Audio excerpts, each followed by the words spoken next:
નમસ્કાર વિદ્યાર્થી મિત્રો, ટાટ ટેટની માર્કશીટ છે એ વેલિડ ગણાશે કે પછી એની પ્રોસેસ છે એ નવેસરથી કરવામાં આવશે? મિત્રો, શિક્ષણ વિભાગનો મહત્વનો પરિપત્ર સાથે મહત્વની ટ્વીટ જોવા મળી રહી છે. માર્કશીટ છે તમારી કેટલી વેલિડ છે ટેટ 1-2 ની, અને અધરવાઇઝ બીજી મહત્વની અપડેટ શું છે, મહત્વની ટ્વીટ શું છે, મહત્વની અપડેટ આપવાનો છે. મિત્રો, આપણે ચેનલ ઉપર નવા આવેલા છો, ચેનલને સબસ્ક્રાઇબ જરૂરથી કરી દેજો અને વિડીયો છે અંત સુધી જરૂરથી નિહાળો, જેથી તમને પૂરી માહિતી ખબર પડે કે ટેટ 1-2 આપણે છીએ કે અધરવાઇઝ બીજી માર્કશીટનું વેલિડિટી કેટલે સમય સુધી રહેવાની છે. તો મિત્રો, અંત સુધી જરૂરથી માહિતી મેળવજો. ટેલિગ્રામ અને વોટ્સઅપ ગ્રુપ પણ જોઈન કરી નાખજો.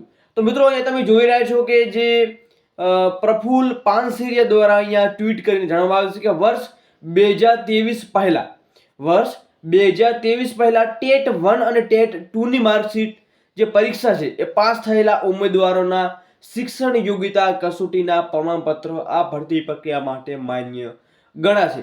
તો મિત્રો, અહીંયા ચોખ્ખું લખેલ છે કે શિક્ષણલક્ષી નિર્ણયથી રાજ્યની શાળાઓમાં ભરતી દ્વારા પૂરતી સંખ્યામાં શિક્ષકો ઉપલબ્ધ થશે, તેમને યોગ્ય ઉમેદવારો પણ તક મળશે, એવી ટ્વીટ જોવા મળી રહી છે.